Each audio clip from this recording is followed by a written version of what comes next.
Sa isang maliit na kubo na nasa gitna ng isang liblib na baryo, nakatira ang batang si Iking at ang kanyang nakatatandang kapatid na si Isko. 5 taon na ang nakalilipas mula nang mamatay ang kanilang mga magulang dahil sa isang malubhang sakit. Wala silang ibang kamag-anak na matatakbuhan, kaya sa kabila ng murang edad, napilitang maging magulang si Isko para kay Iking. Trabahador sa isang pabrika sa bayan si Isko. Malayo ang nilalakad nito sa araw-araw para makarating sa trabaho. Kaya tuwing umaga, bago ito umalis, ay iniiwan nito ang mga gawaing bahay kay Iking. Ngunit sa tuwing may iutos si Isko kay Iking, ay palagi siyang may palusot para hindi niya yon magawa. Dahil para kay Iking, bilang bata ay wala nang mas importante kundi ang makapaglaro siya. Isang hapon, nasa labas ng bahay nila si Iking. May hawak siyang patpat na iniisip niyang isang espada, habang ang puno ng mangga, ang kunwari ay ang kanyang kalaban. Iking! Iking, ano na? Bakit hindi mo ba nililigpit ang mga kahoy sa likod ng bahay? Pambihira ka naman, oh. Kuya, mamaya ko nilang gagawin yun. Anak ng, mamaya na naman. Kailan pa yung mamaya mo, ha? Aabuti na naman ang kinabukasan yun, eh. Kailangan ko pang tapusin tong laban ko, kuya, eh. Sandali na lang to, promise. Laban. Ano namang kalokohan yung ginagawa mo? Hindi to kalokohan, kuya, no? Mandirigma ako at sinasanay ko lang ang sarili ko sa pakikipaglaban. Aba, ang galing. Eh di ikaw na. Mandirigma ka nga, pero hindi ka naman marunong magligpit ng bahay. Anong klaseng mandirigma yan? Tamad! Kasi naman, kuya, eh. Pangtrabaho ng matanda yun, eh. Bata pa ako. Hindi ba kapag bata ay dapat naglalaro lang? Ganon. Bata ka pa. Bata ka nga, pero marunong ka na makipagpustahan sa sabong. Di ba nung 1 linggo pumusta ka? Kala mo hindi ko alam, ha? Pero pag gawain bahay, biglang hindi ka marunong. Bata ka pa, ganon. Tumahimik si Iking. Alam niyang mali ang ginawa niya nung 1 linggo. Napalihim siyang tumaya sa sabong gamit ang baryang itinago niya mula sa baon na binibigay ni Isko. Nang matalo siya, hindi siya makauwi kagad dahil natatakot siyang mahuli ng kanyang kuya. Sorry na po, kuya. Hindi ko na po ulitin yun. Paano ko naman malalaman na totoo yung sinasabi mo, Aber? Alam mo bang kung hindi lang kita kapatid, baka pinalayas na kita rito? Ang tigas-tigas ng ulo mo, Iking. Kapag pinalayas mo ko rito, mumultuhin ka ni nanay at tatay, kuya. Lagot ka. Gusto mo ba yun? Pero sige na nga, susundin ko na nga ang utos mo. Napabuntong hininga si Iking at naglakad patungo sa likod ng bahay.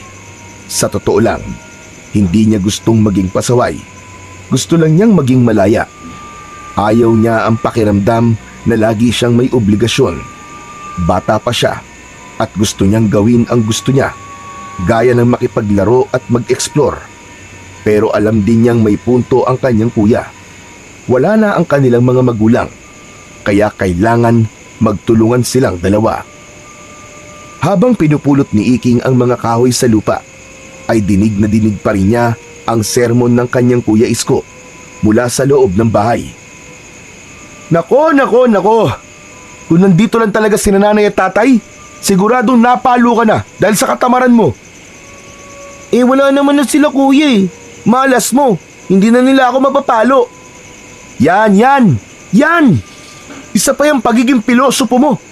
Ang hirap mong palakihin dahil hindi ka nakikinig sa akin. Tapos sama ka pa ng sama kay Dado. Basagulero ang batang yun, ah. Tingnan mo, at napaaway kayo noong nakaraang linggo. Napaaway kami kasi tinapakan nila yung nahuli namin sa lagubang, kuya. Siyempre, makikipagsuntukan talaga kami. Nako, Iking. Ang tapang mo masyado. Pero kung hindi mo kayang tapatan ng responsibilidad mo dito sa bahay, paano mo haharapin na mas malalaking problema sa buhay? Sige na, tapusin mo na yung ginagawa mo dyan. At pagkatapos, magsaing ka na, ha? Hindi na lang nagsalita si Iking. Alam niyang totoo ang sinabi ng kuya niya. Pero sa kanyang murang isipan, ang gusto lang niya ay mabuhay na walang iniisip na responsibilidad dahil naniniwala siya na minsan lang siyang magiging bata at kailangan niya yung sulitin.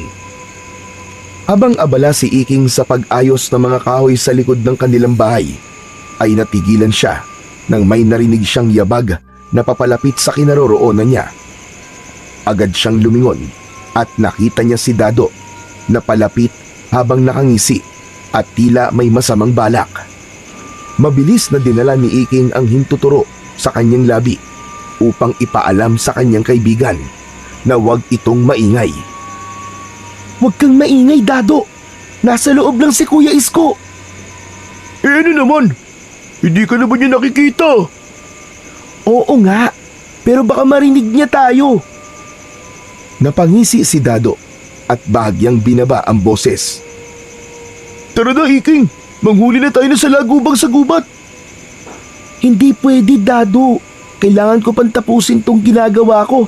Tapos, pinagsasaing pa ako ng kuya ko. Ano ba naman yan? Iwanan mo na lang yan. Kahoy lang yan eh. Hindi naman yan tatakbo eh. Yun nga ang problema, Dado eh. Hindi nga tatakbo. Kaya kapag nakita to ni kuya na hindi ko pa tapos, yari talaga ako. Mamaya kutongan pa ako nun eh. Ang dami-dami mong dahilan. Sige na, Iking. Kung hindi tayo pupunta ngayon, baka maunahan tayo sa paghuli sa malalaki sa lagubang sa gubat. Tsaka, alam mo naman, na kapag ganitong oras lang lumalabas sa malalaki sa lagubang, hindi ba? Napakunot ang noo ni Iking. Hindi niya alam kung totoo ba ang sinabi ni Dado o sinabi lang nito yon para sumama siya rito. Sigurado ka ba talaga dyan, Dado? Aba, oo naman. Kaya kung hindi tayo pupunta ngayon, hindi talaga natin mahuhuli yung sinasabi kong malaking sa lagubang sa gubat. Saglit na natahimik si Iking. Alam niyang malapit ng dumilim at kung hindi siya magpapasya kagad, siguradong hindi na siya makakalabas mamaya. Ay nako. Sige na nga. Pero sandali lang tayo ah. Oo, promise. Tara na, bago pa magbago ang isip mo. Habang palihim silang naglalakad palayo, biglang narinig nila ang tinig ni Isko mula sa loob ng bahay. Iking! Iking, sino yung kausap mo? Nanlaki ang mga mata ni Iking at mabilis na nag-isip ng palusot. Wala kuya. May dumaan lang na manok. Kinausap ko. Ha? Manok? Oo kuya. Ang sabi niya kokak. Anak ng, niloloko mo ba ako? Palakahan ko mo kokak eh. Ay, sorry. Tiktilaok pala kuya. O sige na kuya. Tatapusin ko muna tong ginagawa ko rito. Ang matiyak ni Iking na tahimik na ulit sa loob ay mabilis siyang tumakbo papunta kay Dado at magkasabay silang lumabas ng bakuran. Natatawa silang dalawa habang patakbong nagtungo sa gubat. Hindi na inisip ni Iking ang mga iniwang kahoy. Ang mahalaga ay ang misyon nilang hulihin ang pinakamalaking salagubang sa buong baryo. Sa paglalakad ni Iking at Dado patungo sa gubat, napansin ni Iking ang madungis na itsura ng kaibigan. Gusot ang damit nito at may natuyong putik sa binti. Pero sanay na si Iking sa ganoong itsura ni Dado. Si Dado ay anak ng isang mangingisda na madalang umuwi sa bahay ng mga ito dahil may iba na itong pamilya. Ang nanay naman ito ay abala sa pagtitinda sa palengke, kaya halos lumaki si Dado na walang gumagabay dito. Nakilala ni Iking si Dado nung minsang inapi si Iking ng 3 mas matatandang bata sa kanilang paaralan. Kinuha ng mga yon ang kanyang baon at itinulak siya sa putikan. Dapat ay tatakbo na siya, pero biglang sumulpot si Dado na may hawak na patpat at pinaghahampas nito ang 3 bata kahit mas malalaki ang mga yon dito. Simula noon, lagi na silang magkasama ni Dado. Sabay silang nangangahoy, nanguhuli ng salagubang, at madalas ding napapagalitan ng mga matatanda sa baryo dahil sa kakulitan nila. Pero hindi natuwa si Isko sa bagong kaibigan ni Iking dahil kilala si Dado sa baryo nila bilang pasaway at basagulerong bata. Kaya naman, ganun na lang ang pagtutol ng kapatid ni Iking sa pagiging magkaibigan nila ni Dado. Pagdating ni Iking at Dado sa gubat, ay agad nilang tinungo ang isang matandang puno ng mangga. Alam nilang doon madalas nagkukumpulan ang mga salagubang tuwing hapon. Dali na, Iking! Ang bagal mo naman! Hindi kayo hintay ng mga salagubang! Oo na. Akala mo naman kasi ang daling maglakad dito sa gubat eh. Mamaya may ahas pa tayong matapakan eh, matuklaw pa tayo. Agad silang naghiwalay ng pwesto at inikot ang paligid ng puno. Umakyat din sila sa puno at sinimulang saliksikin ang bawat sanga. Hindi lang basta laro para sa kanila ang panguhuli ng salagubang.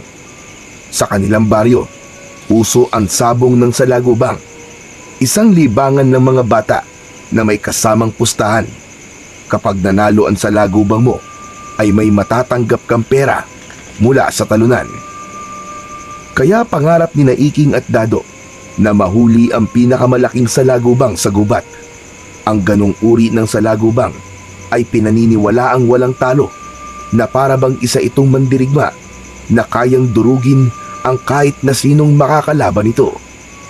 Pero sa ayaw na yon, tila malas sila. Langya naman talaga yan, oo. Wala pa rin akong mahuli. Ang malas. Ako nga rin, Dado eh. Ni isang salagubang, wala akong makita. Hindi kaya alam nila na nandito tayo palaging nagpupunta, kaya lumipat sila ng bahay? Hindi naman siguro. Baka may nauna na sa atin na magpunta rito. Napakamot si Iking sa ulo habang pinagmamasdan ang langit na unti-unti nang dumidilim. Napalingon siya kay Dado na abala pa rin sa pagbubusisi ng mga dahon. Biglang sumagi sa isip niya ang isang bagay. Patay! Ano? Sinong namatay? Nakalimutan ko. Pinagsasaing pala ako ni Kuya Isko. Ay! Yari ka niyan! Palo ka pag uwi mo! Hehe! Paniguradong palo talaga ako. Saka madilim na rin pala, Dado. Tara na, umuwi na tayo. Ano?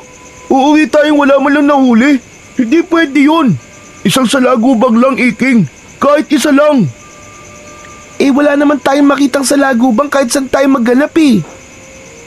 Eh paano tayo makakasali sa sabong bukas? Wala tayong pambato. Eh di, pas muna tayo. May ibang araw pa naman eh. Mahaba pa naman ang bakasyon, Dado. Para ka namang mauubusan ng araw. Ay nako. Sige na nga. Basta bukas ha. Babalik tayo dito. Oo na. O sige na, kailangan ko nang umuwi. Hindi na hinintay ni Iking na magsalita pa si Dado. Nauna na siyang tumakbo kay Dado palabas ng gubat dahil wala siyang ibang nasa isip kundi ang makauwi na sa kanilang bahay. Nang makarating si Iking sa kanilang kubo, ay bumungad sa kanya ang amoy ng bagong luto na adobong manok. Nakita niya ang kanyang Kuya Isko na nakaupo sa pagkainan at tahimik na kumakain. Napahinto si Iking sa may pinto nang matalim siyang tignan ng kanyang kuya. Aba! Dumating na pala ang batang inutusan pero hindi sumunod. Nagpatuloy sa pagpasok si Isko at pumwesto ng upo para kumain. Saan ka po galing, senyorito? Sa tabi-tabi lang po, Kuya. Sinungaling! Sa gubat ka galing ano? Sigurado ako, kasama mo na naman si Dado. Hindi ka talaga marunong makinig sa akin, Iking. Saka hindi ba't pinagsasaing kita kanina? Anong ginawa mo? Lumayas ka nang hindi nagpapaalam. Alam mo bang kanina pa kita hinahanap? Sorry na, Kuya Isko. Sorry. Gutom na ako at pagod sa trabaho. Tapos ako pa nga aasahan mo na kumilos dito sa bahay pag uwi ko. Hindi nakaimik si Iking. Alam niyang may kasalanan siya, pero hindi niya matiis na hindi sumama sa kaibigan niyang si Dado. Lalo na kapag inaaya siya nitong manghuli ng salagubang sa gubat. Dahil dyan, hindi ka kakain ngayong gabi ha. Dapat ay parusahan ka para magtanda ka. Ha? Kuya naman, grabe naman yun. Anong kuya naman, grabe naman yun? Dapat lang yan sa'yo. Hindi ka marunong sumunod eh. Umalis ka nga rito sa mesa at hindi ka kakain ngayong gabi. Ang dapat sa'yo, ginugutom. Wala nang nagawa si Iking, kundi tumayo at umupo sa isang sulok. Nagmaktol siya habang pinapanood ang kapatid niyang patuloy na kumakain. Lumipas ang ilang minuto at tahimik lang silang dalawa. Nakayuko lang si Iking habang si Isko naman ay patuloy sa pagkain. Maya-maya ay umangat ang ulo ni Iking nang tawagin siya ni Isko. Hoy! Halika na nga rito, magaling na bata. Kumain ka na.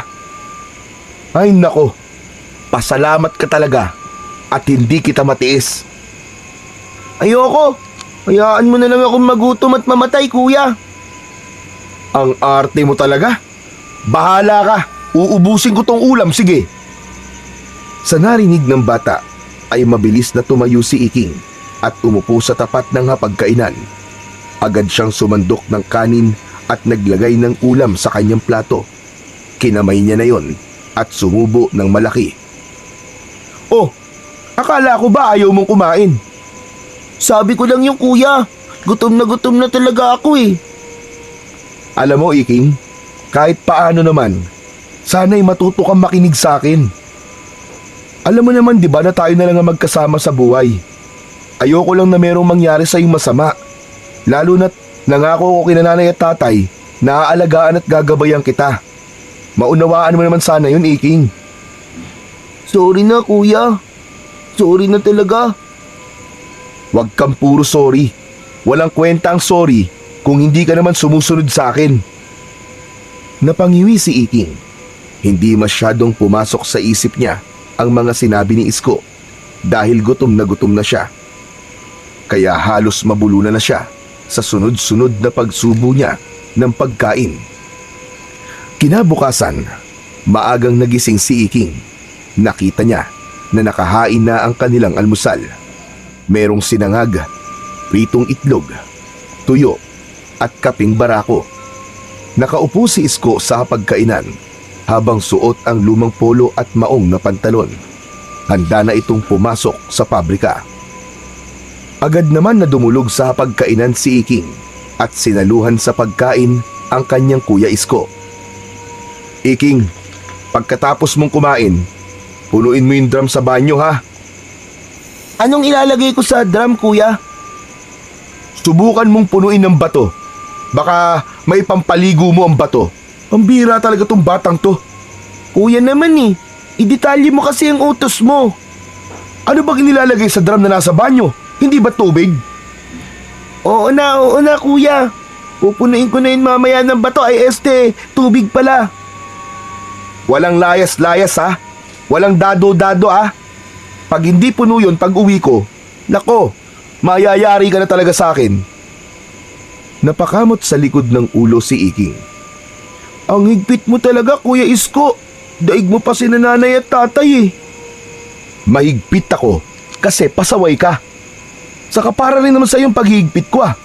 Tapos isipin mo, yung inuutos ko sa'yo ng pag-iigib ng tubig. Abay, sino ba makikinabang doon? Ikaw din naman ah. Dahil sa ating dalawa, mas ikaw ang kailangan maligo dahil kahit gabi na, amoy araw ka pa rin, Iking. Hala siya, grabe ka naman magsalita sa akin, kuya. Hindi mo na lang diniretsyong sabihin na mabaho ako eh. Oo na, pupunain ko na yung drum ng tubig pagkatapos kong kumain. Maya-maya pa ay tumayo na si Isko. Kinuha nito ang bag at lumapit kay Iking. Iking, huwag mong kalilimutang ikandado ang pinto paglalabas ka ng bahay. Oo kuya, mag-iingat ka po. O sige, may bigas pa dyan. Magsaing ka na lang. Iinit mo na lang yung adobo kagabi tapos may 20 pesos dun sa ilalim ng banig natin. Sa'yo na yun para may pangmeryenda ka mamaya. O sige, aalis na ako Ngumiti si Isko bago tuluyang lumabas. Kahit mahigpit ang kanyang kuya, alam naman ni Iking na mahal siya nito. Pagkaalis ng kanyang Kuya Isko, ay tinapos na kagad ni Iking ang kanyang almusal at sinimulan na ang pag-iigib. Lumabas siya ng bahay dala ang timba at pumunta sa poso ng kanilang kapitbahay. Matapos niyang magpaalam sa kapitbahay nila na mag-iigib siya, ay pumuesto na siya sa poso para punuin ng tubig ang timba. Hinawakan na ni Iking ang bakal na hawakan ng poso at sinimulan niyang bombahin yun na pataas at pababa hanggang sa lumabas ang malamig na tubig sa nguso ng poso. Paulit-ulit niyang pinuno ang timba at dinala yon sa kanilang banyo. Nasa pang-5 timba na siya nang makita niya si Dado na papalapit sa kanya habang abala siya sa pagbobomba sa poso. Iking! Aba ayos ah! Ang sipag mo naman! Kung aayain mo ako maglaro o manghuli ng salagubang, hindi pa ako pwede. May ginagawa pa ako, Dado. Istorbo ka eh. Yun na nga eh! May pupuntahan tayo ngayon! Mamaya ka na mag-igib! Makikipagsabong tayo na salagubang sa kabilang baryo! Masaya yun!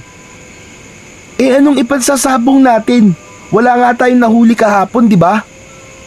Ano ka ba? Meron na ako!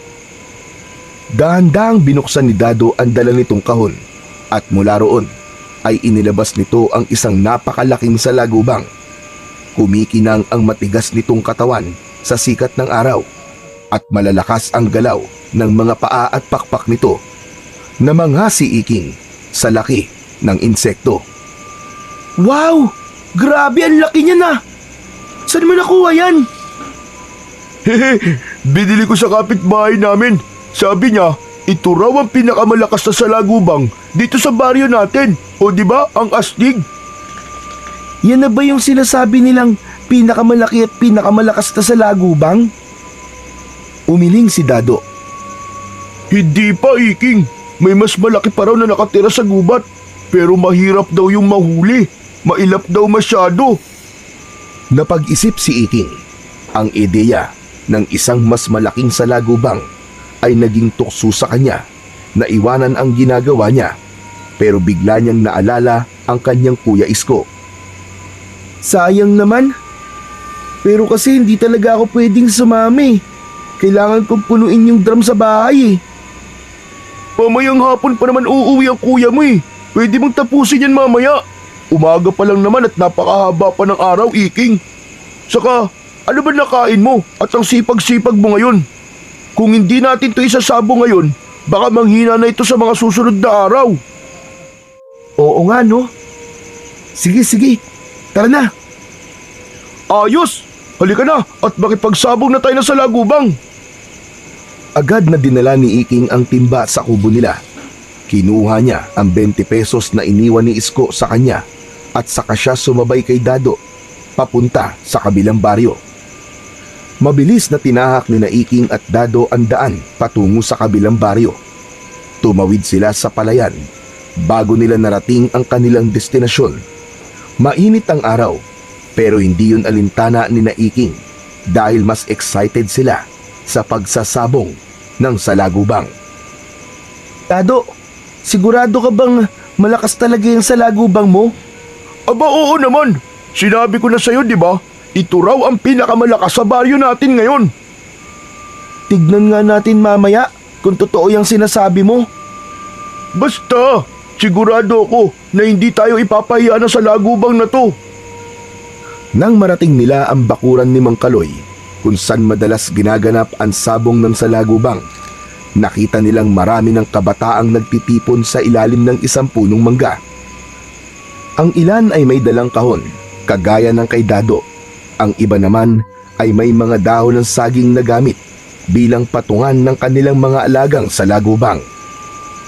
Lumapit sila at sumingit sa gitna ng mga batang nagkukumpulan sa paligid ng isang malawak na lupa. Ipinakita ni Dado ang salagubang nito sa mga batang nagsasabong.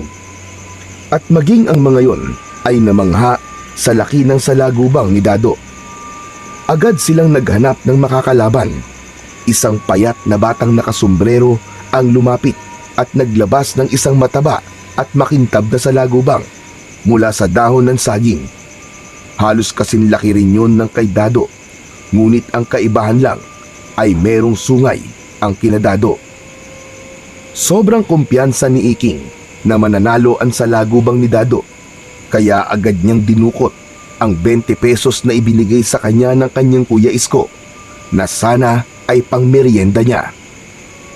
Sige, ipupusta ko tong 20 pesos sa salagubang ni Dado. Ilang bata pa ang pumusta sa salagubang ni Dado, pero meron din sa kalaban. Sa gitna ng lupa, gumuhit sila ng isang bilog gamit ang isang patpat. Maingat nilang inilagay ang 2 salagubang sa loob ng bilog.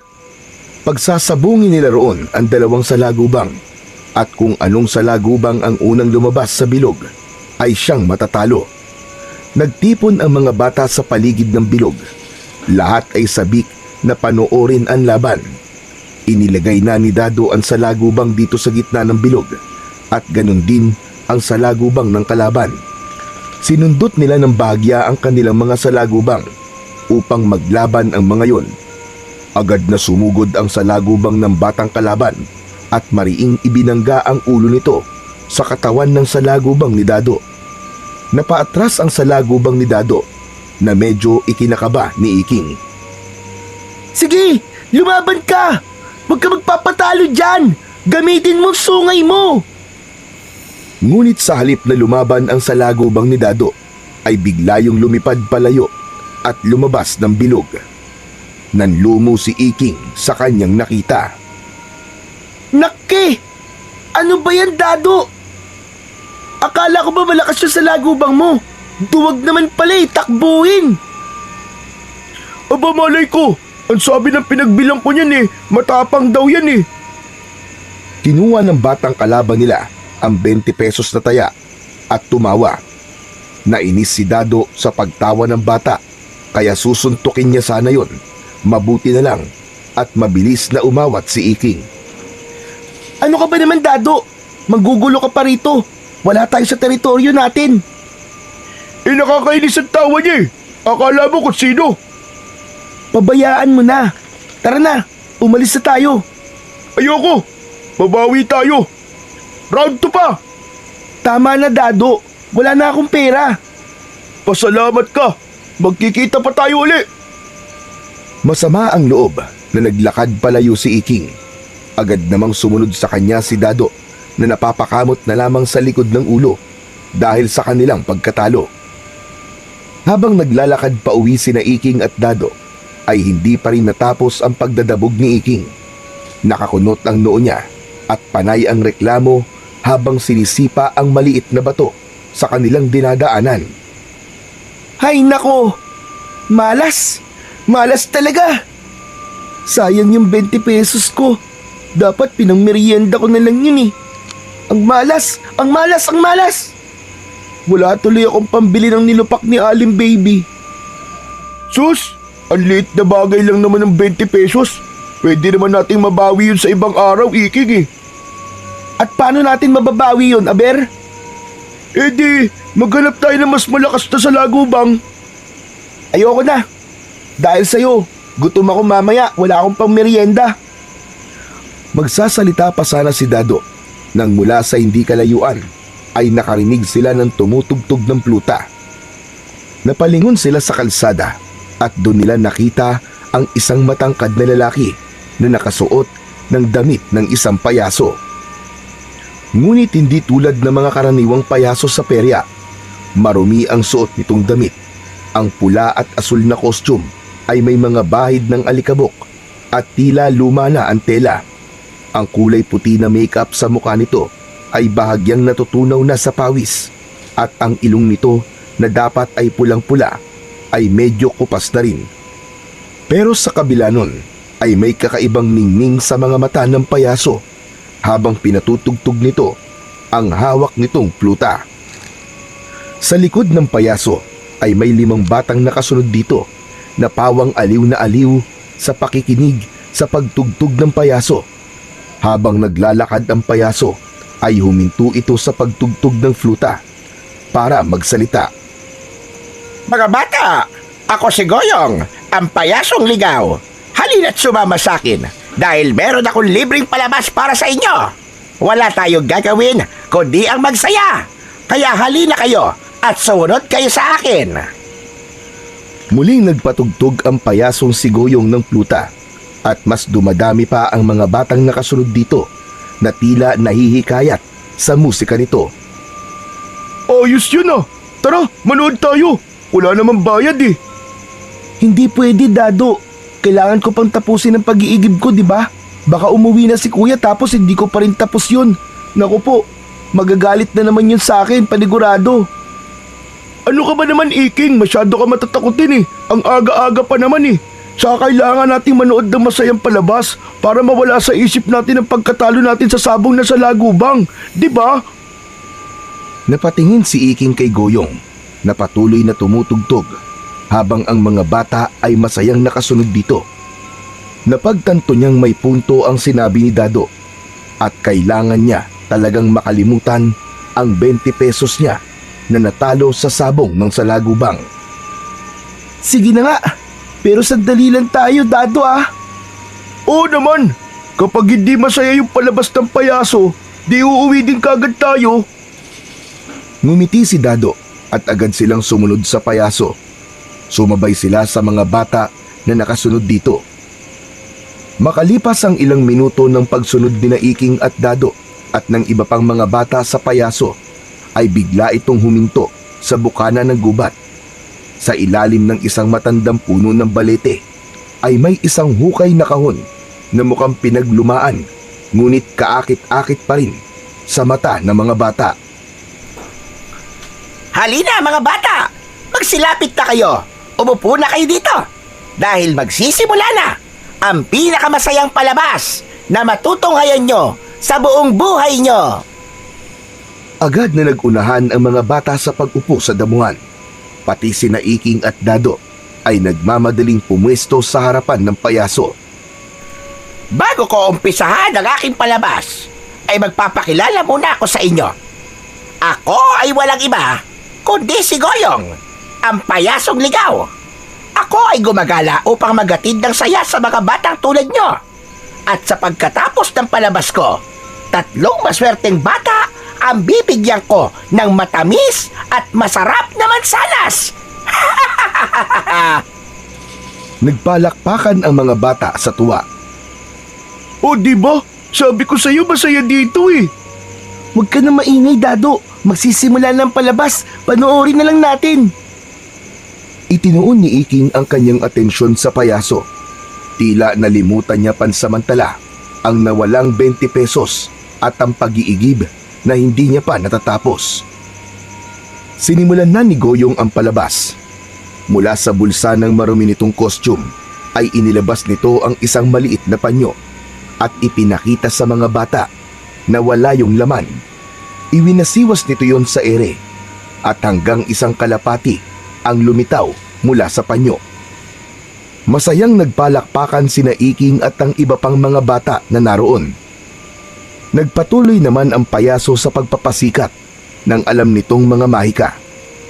Pinalitaw nito ang isang bola mula sa tenga ng isang bata. Nagpalabas din ito ng kuneho sa isang itim na sombrero. Nagtatawanan ang mga bata sa bawat magic tricks na ipinapakita ng payasong si Goyong. Matapos ang mahigit 20 minuto ng mahika at pagpapatawa, biglang sumeryoso ang mukha ni Goyong. Mula sa kahon ay naglabas ito ng 3 mapupulang mansanas.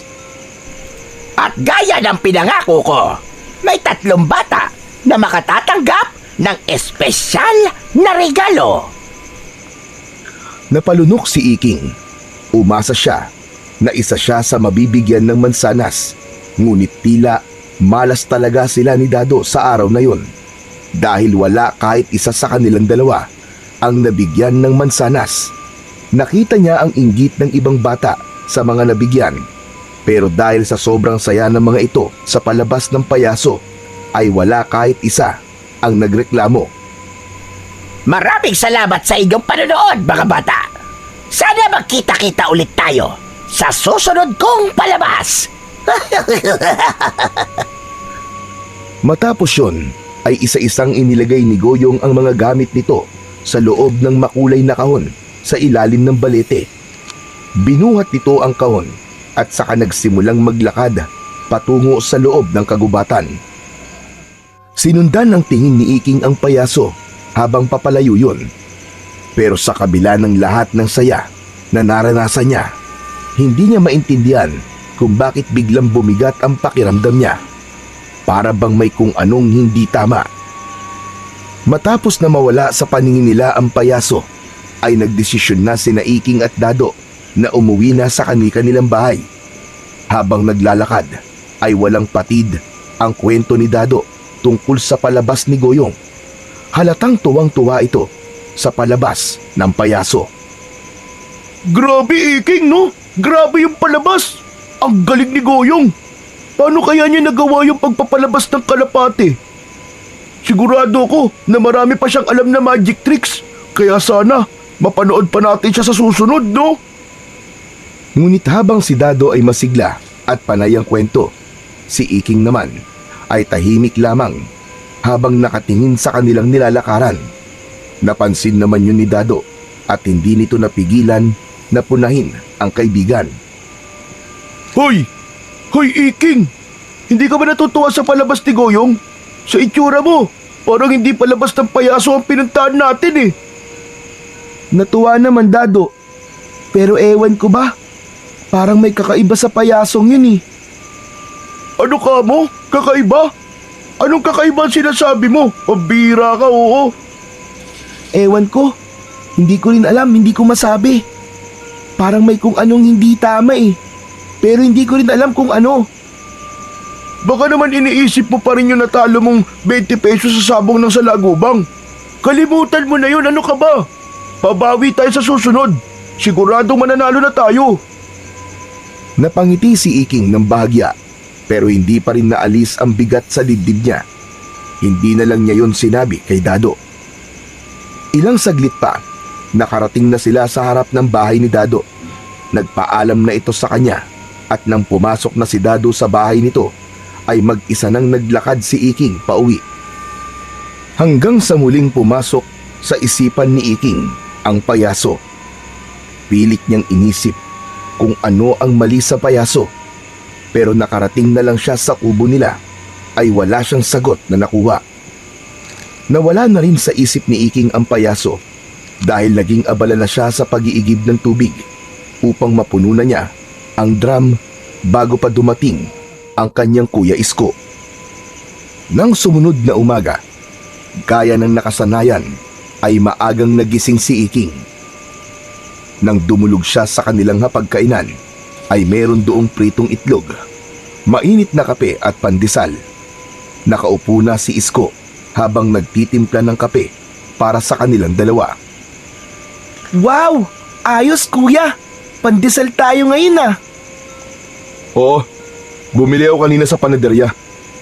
Teka, oo nga pala no. Alam mo bang ang dami nag-uusap doon kanina? May 3 bata raw na nawala kagabi dito sa baryo natin. Hanggang ngayon daw ay hindi pa rin alam kung nasan. Ha, kuya? 3? Ang dami naman. Sino-sino raw yung mga nawawala? Hindi ko kilala eh. Wala rin daw nakakaalam kung paano sila nawala. Pero ayon sa kwento ng mga bumibili kanina, yung isang bata ay bigla raw nagising nung madaling araw at lumabas daw ng bahay. Akala naman daw ng nanay niya iihi lang. Pero hindi na nakabalik. Hala, totoo ba yung kuya? Parang nakakatakot naman yan. Bakit naman sila biglang mawawala ng ganun? Nakapagtataka. Umiling muli si Isko habang humihigop ng kape. Tama ka. Yun nga ang palaisipan sa mga tao ngayon. Kaya ikaw, Iking ha, huwag ka nang gumala ng gabi. Mahirap na. Hindi natin alam kung anong meron dito sa baryo natin ngayon at kung bakit may 3 batang nawala ng isang gabi lang.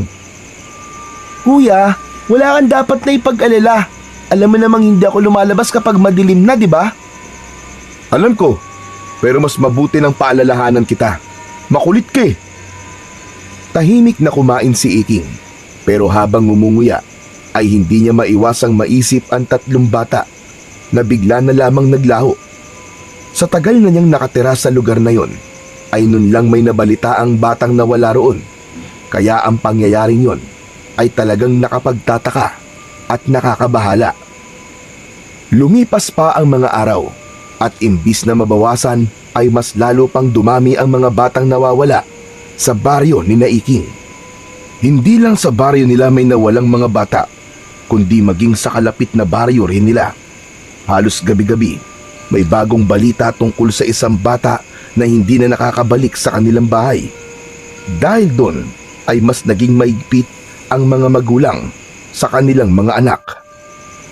Maraming bata ang hindi na pinapayagang lumabas kapag sumasapit na ang gabi. Pero sa kabila ng lahat, hindi pa rin natakot sina Iking at Dado na magtungo sa gubat. Para sa kanila, ang panguhuli ng salagubang ay isang bagay na hindi nila kayang talikuran kahit pa may panganib sa paligid. Sa ilalim ng lilim ng isang malaking puno, patuloy sa paghahalongkat si Iking sa mga dahon at sanga. Hindi pa rin siya sumusuko na hanapin ang pinakamalalaking salagubang na maaari nilang ipangsabong. Si Dado naman ay may nahuli ng isang salagubang. Pinagmamasdan nito ang salagubang na pinapagapang nito sa kamay nito. Iking, narinig mo na ba yung balita kaninang umaga? May 2 bata na namang nawala kagabi ah. Oo, sabi ni Kuya Isko, parang walang nakakaalam kung paano sila nawawala. Parang bigla na lang daw silang nawawala eh. Grabe na to nangyayari sa baryo natin, Iking. Parang linggo-linggo na lang, may nawawalang bata. Tingin mo kaya may kumukuha sa kanila, Dado? Hindi ko rin alam eh. Pero may narinig akong sabi-sabi na baka raw mga engkanto ang may kagagawan ng pagkawala ng mga bata. Napataas ang kilay ni Iking. Ano ka mo? Engkanto?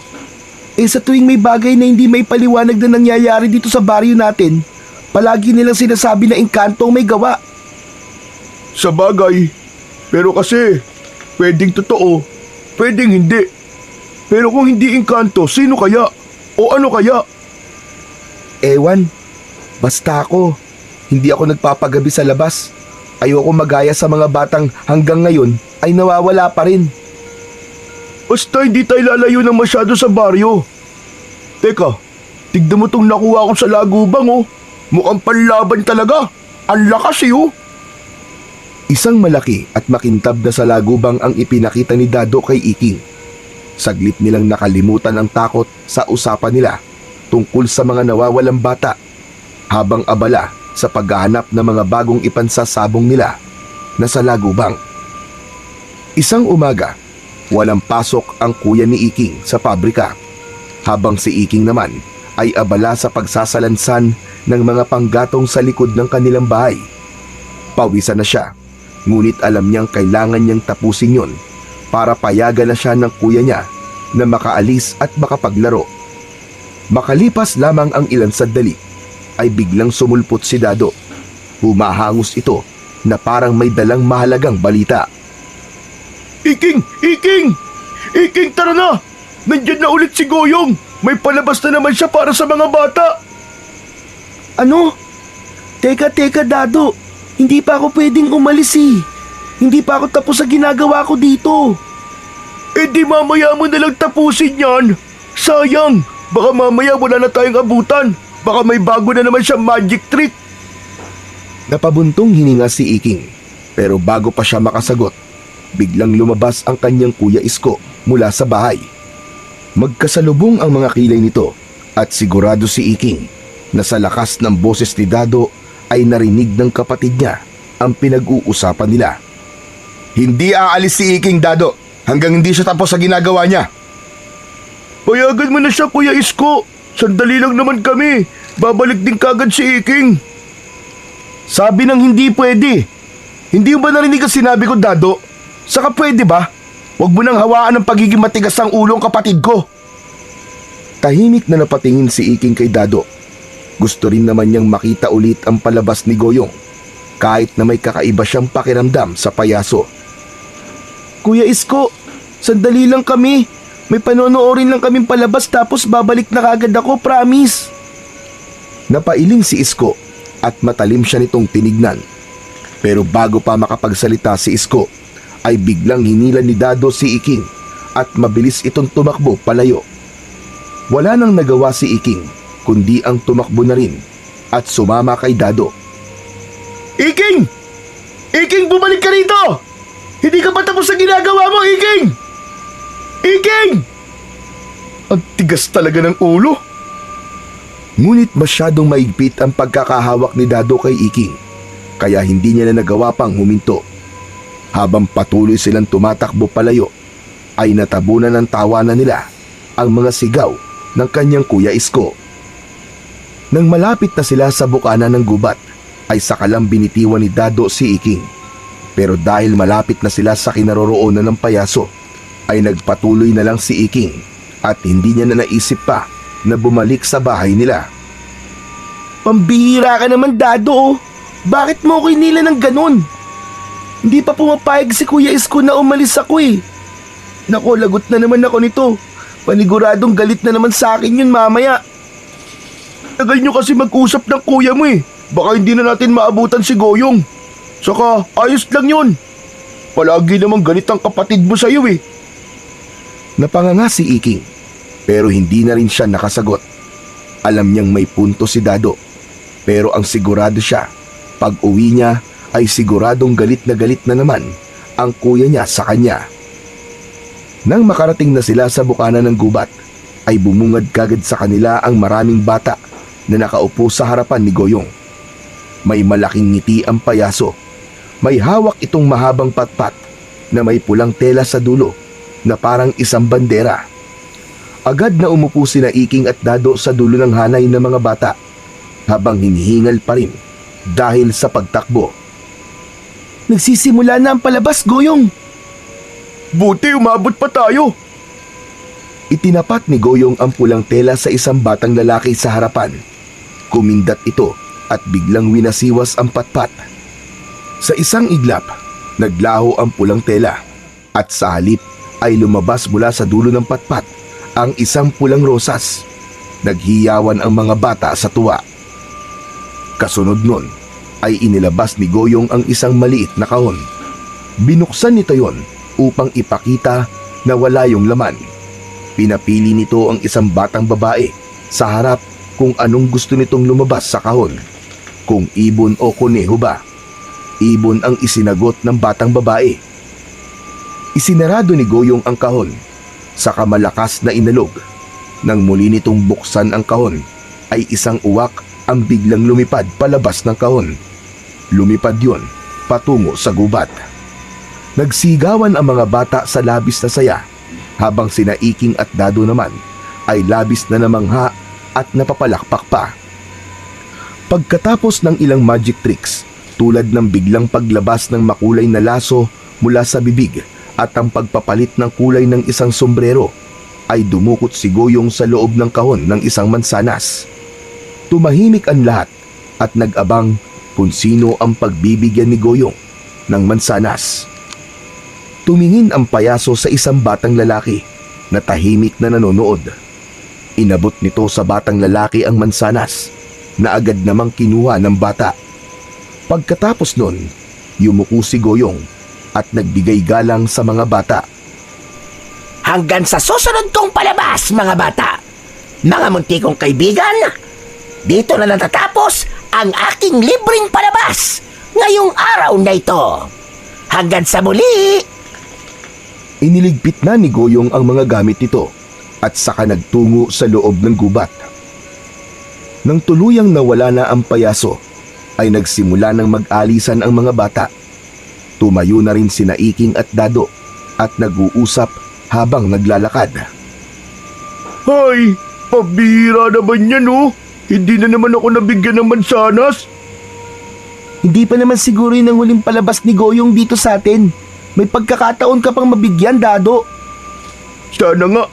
Pero parang pinipili niya kasi yung binibigyan niya no? Kaya nga eh. Hindi ba si Onyok yung nabigyan niya kanina ng mansanas? Yung anak ni Aling Maring na nagtitinda ng nilupak? Ewan ko. Hindi ko naman kilala si Aling Maring eh. Ganun ba?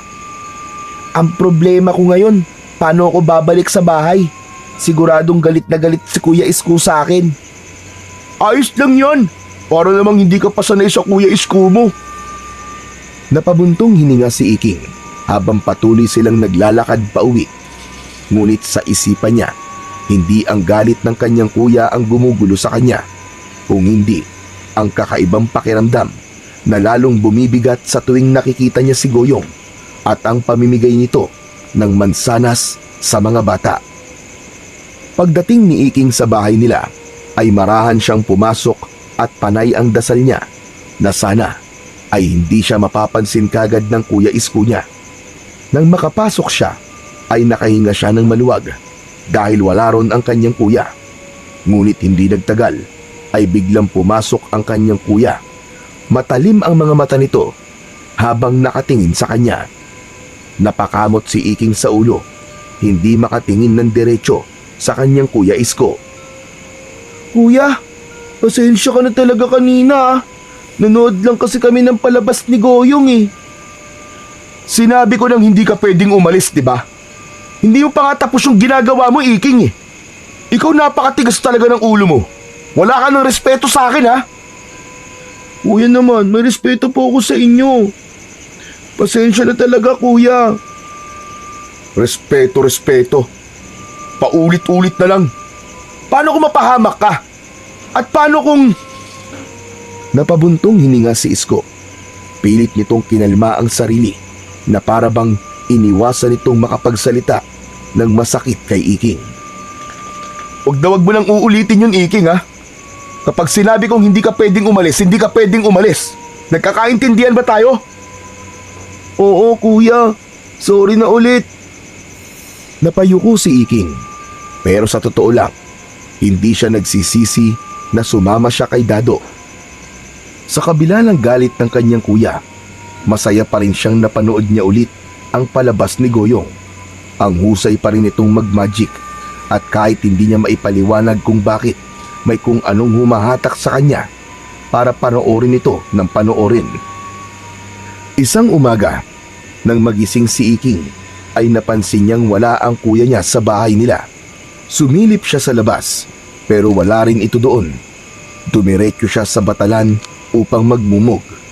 Matapos niyang magmumog, ay saktong dumating na ang Kuya Isko niya na may bitbit na supot ng pandesal at isang maliit na kahon ng keso. Oh, gising ka na pala. Ito ang almusal natin, oh. Mag-init ka na pala ng tubig para makapagkape na tayo. Dali-daling kinuha ni Isko ang takure at sinalinan niyo ng tubig.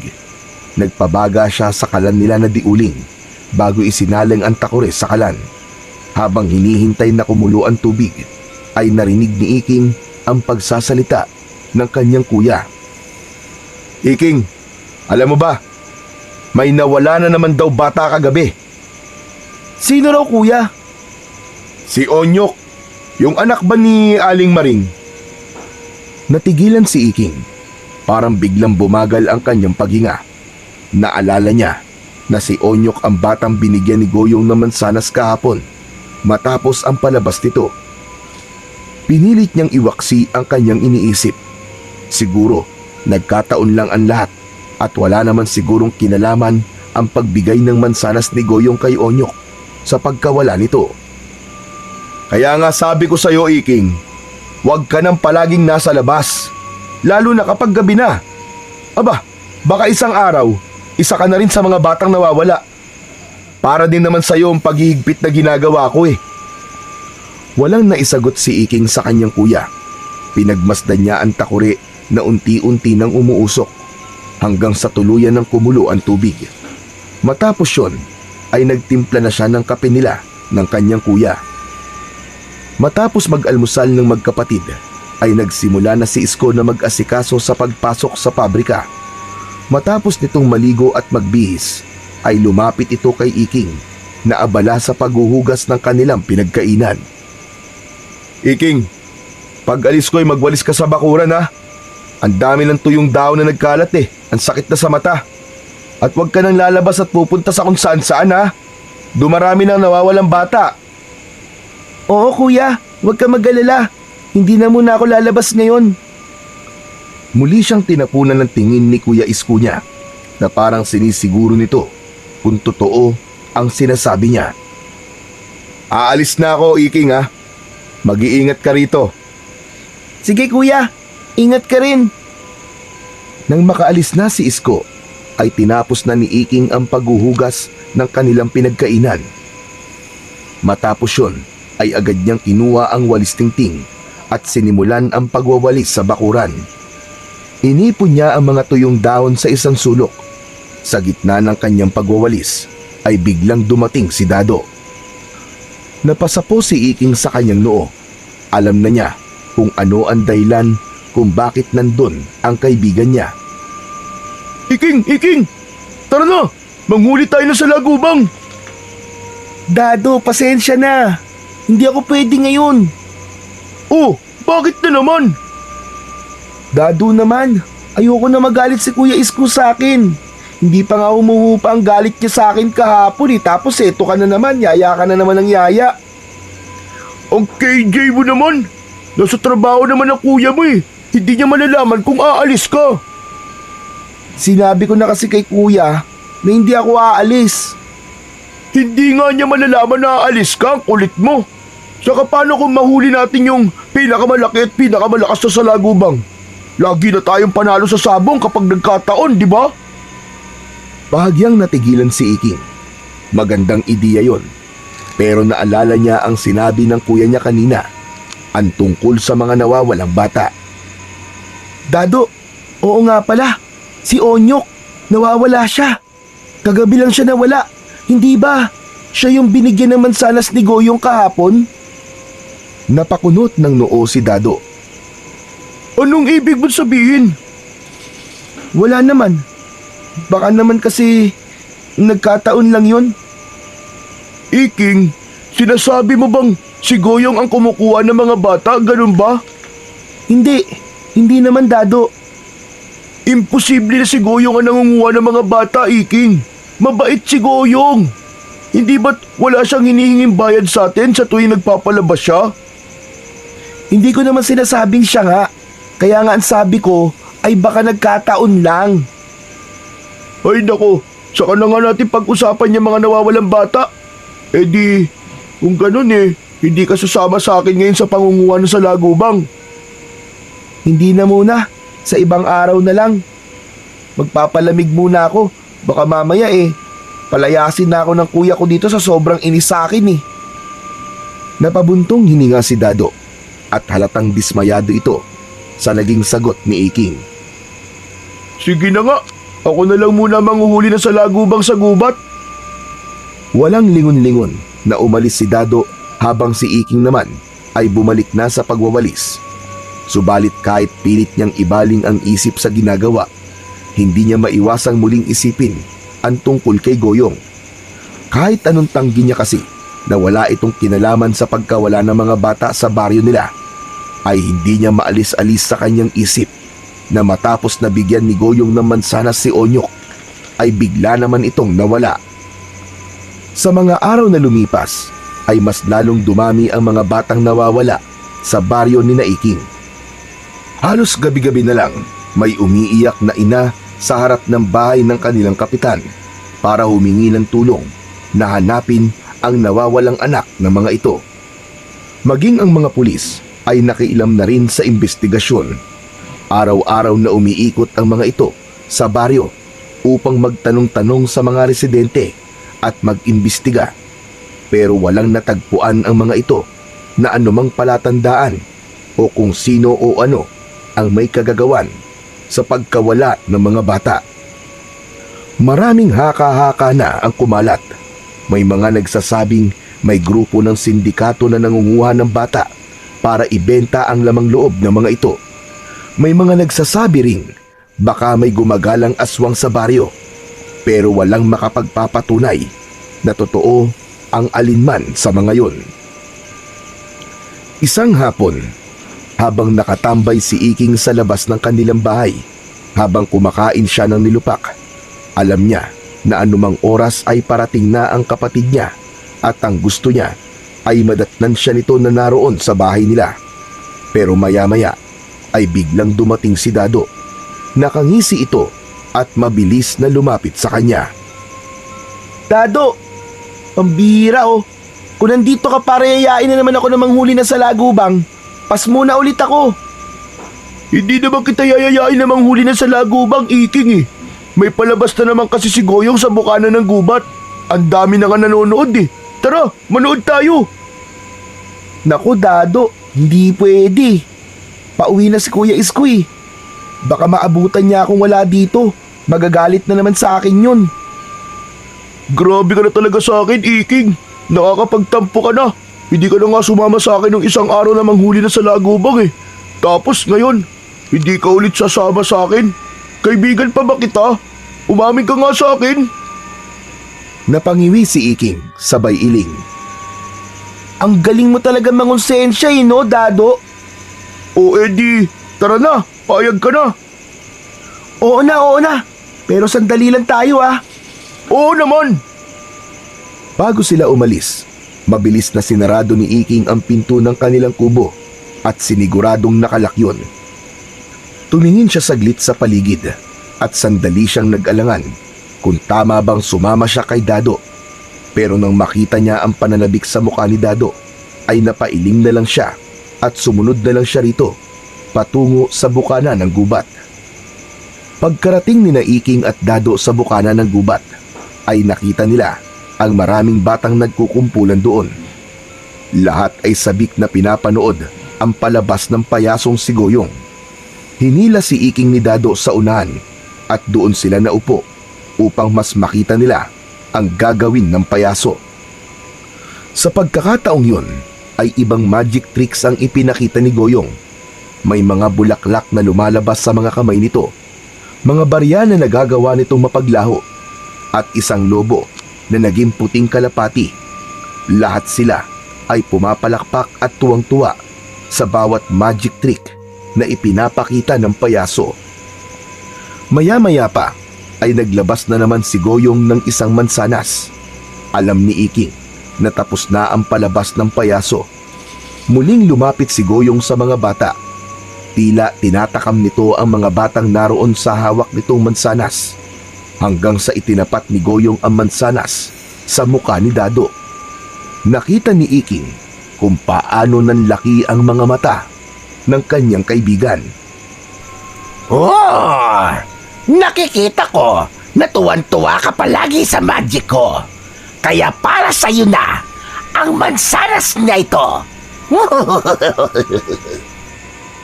Ano? Talaga? Maraming salamat sa iyo, Goyong. Malakas na tumawa si Goyong at muli itong tumayo sa harapan ng mga bata. Alam kong nabitin kayo sa aking palabas. Kaya may isa pa akong espesyal na magic trick sa inyong lahat. Biglang may lumitaw mula sa likod ng malaking puno ng balete na isang malaking kahon na halos kasing laki ng tao. Kulay itim ang kahon. Tumayo si Goyong sa tabi ng kahon at isa-isang tumingin sa mga bata.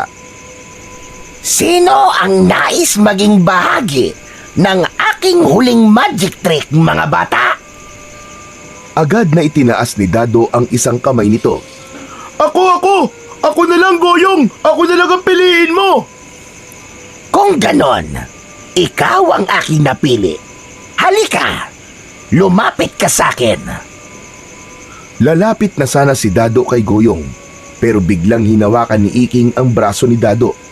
May pagtatakang napatingin si Dado sa kanya. Dado, wag! Wag! Parang hindi maganda ang pakiramdam ko dito. Ikaw naman, Iking, oo. Huwag ka mag-alala. Masyado ka naman matatakutin eh.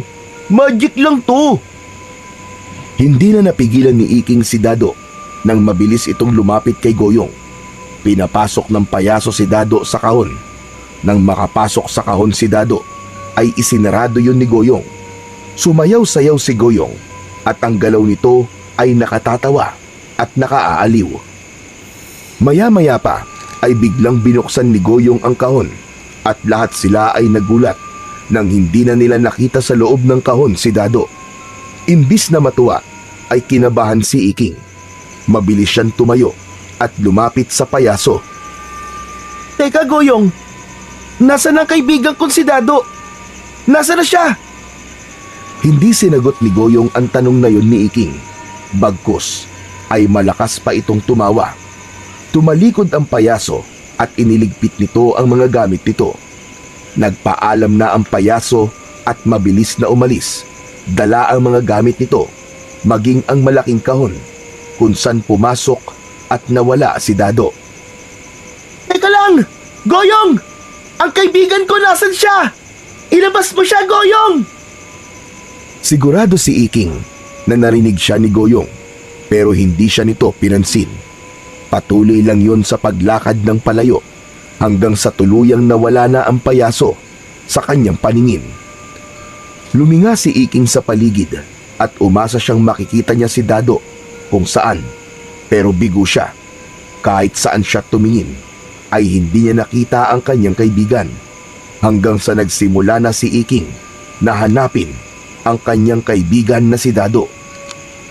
Lumipas ang ilang minuto ng paghahanap ni Iking kay Dado, ngunit hindi niya pa rin ito nakita. At nang magsimula ng dumilim ang paligid, ay napilitan na si Iking na umuwi. Kinalma na lang niya ang sarili niya at inisip niya na hindi naman talaga nawawala si Dado dahil magic trick lamang ang ginawa rito ni Goyong. Inagabihan, habang kumakain ng hapunan sina Iking, ay dumating ang ina ni Dado. Umiiyak itong nagtanong kay Iking kung alam ba niya kung nasaan ang kaibigan niyang si Dado. Halos hindi makatingin si Iking sa nanay ni Dado. Alam niyang dapat niyang sabihin na nawala si Dado nung pumasok ito sa kahon na pagmamay-ari ng payaso na si Goyong. Pero natakot siyang baka hindi siya nito paniwalaan. Pilit niyang inisip na baka nagtatago lang si Dado pero alam niyang imposible yun. Pagkaalis ng ina ni Dado ay kinausap siya ng kanyang kuya Isko at sinabi nito na dapat ay mag-ingat na siya ng gusto dahil mismong kaibigan na ni Iking ang nawala. Labis na nakonsensya si Iking. Naisip niya na baka kung nagtagumpay siyang pigilan na pumasok si Dado sa kahon ng payaso ay baka hindi nawala ang kaibigan niya. At habang nakatitig siya sa kawalan ay mas lalong tumindi ang hinala niya na baka may kinalaman si Goyong sa pagkawala ng mga bata sa baryo nila at sa iba pang baryo na malapit sa kanila. Isang gabi, habang natutulog si Iking, ay nagising siya sa hindi malamang dahilan. Pakiramdam niya ay may kakaiba sa paligid at may kung anong gumagalaw sa paanan niya. Nanlaki ang kanyang mga mata nang makita ang isang napakalaking salagubang na kulay ginto. Kumikinang ang katawan nun at meron yung malaking isang sungay. Sinubukan niyang abutin ang kakaibang salagubang pero bigla yung lumipad palayo. Dumapo ang salagubang malapit sa pinto ng kubo nila na parang nag-aanyaya na lapitan niya ito. Nagkaroon si Iking ng pagnanais na hulihin ang ginintuang salagubang.